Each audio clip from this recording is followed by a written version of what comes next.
One of my favorite quotes is from the Tao Te Ching. The master does nothing, yet everything is accomplished. A few years back when I read that, I didn't understand it truly. I kind of sort of thought I understood it. But when you actually can apply what has been said, your entire life transforms in many different ways. So let's dive deep into it and how I'm actually applying this in my day to day. So when we think about doing, often we have someone like ourselves being involved in the action. Like if you want to accomplish something, if you want to learn something new, like I want to play guitar, for example, or I want to grow my business, or I want to be in a relationship, I want to be in love with someone, or whatever it is that we want to achieve in our lives, there's always someone that wants to accomplish something, right? There's always an actor, there's always a persona. And so there's always someone involved in the action. There's a doer involved in the action. And as long as we are having an actor, as long as I think I'm doing something, it is always attached to effort. Because as long as we have an I, we have an idea of ourselves, of what we are capable of what we're not capable of what we can achieve in our lives and what we cannot achieve. And so, if we allow ourselves to let go of that, of the I in front of the doing, if I am not doing, if just doing happens, if there's just action, if there's just energy flowing and I'm just aligning with it, there's no such thing as I. So when I'm acting, there's no struggle because there's no I who struggles. And so, thereby removing the effort. And so, when we come back to the quote where it says, the master does nothing, yet everything is accomplished, I think it refers to that. It refers to the point where within ourselves we realize that there is really no doer. It is just life moving and changing. I think in the Buddhist tradition, the Buddha called it anicca, the ever changing nature of life. And so we're just experiencing change anyway, right? Whether we do something or we don't do something, life will be in its own cycle of change. And so we're allowing that change, that effortless change to happen. So it's more about allowance. We're allowing the things to naturally unfold without forcing them.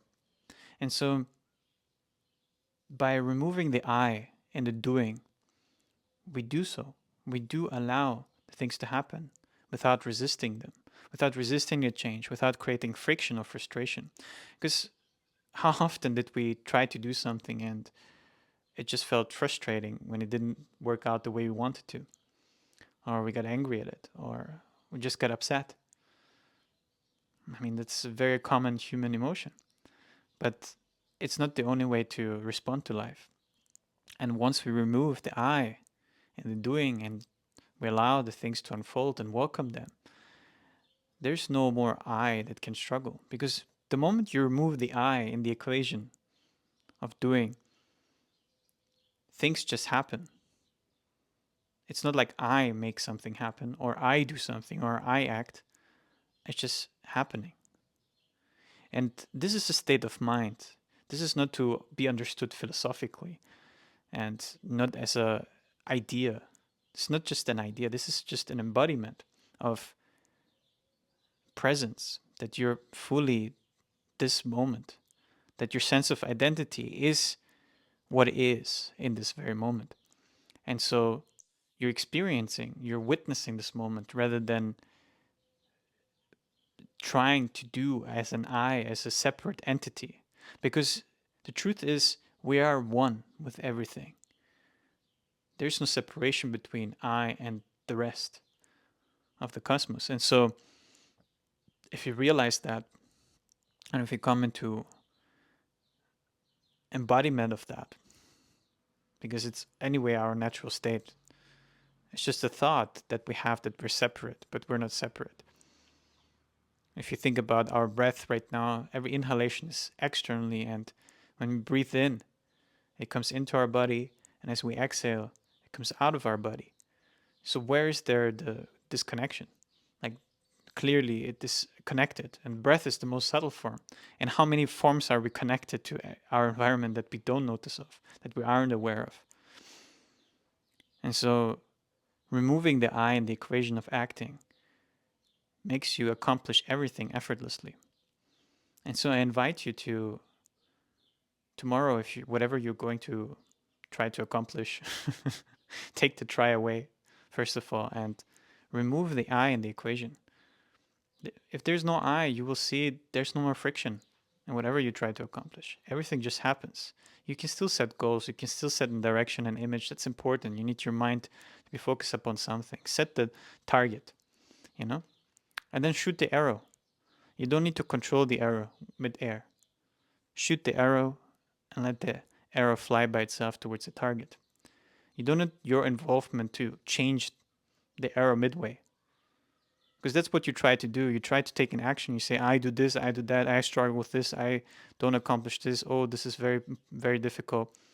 That's all you setting a goal and then trying to, and then as you set your target and as you shoot your arrow, you try to change the arrow mid-air, the direction of the arrow. But you already shot the arrow.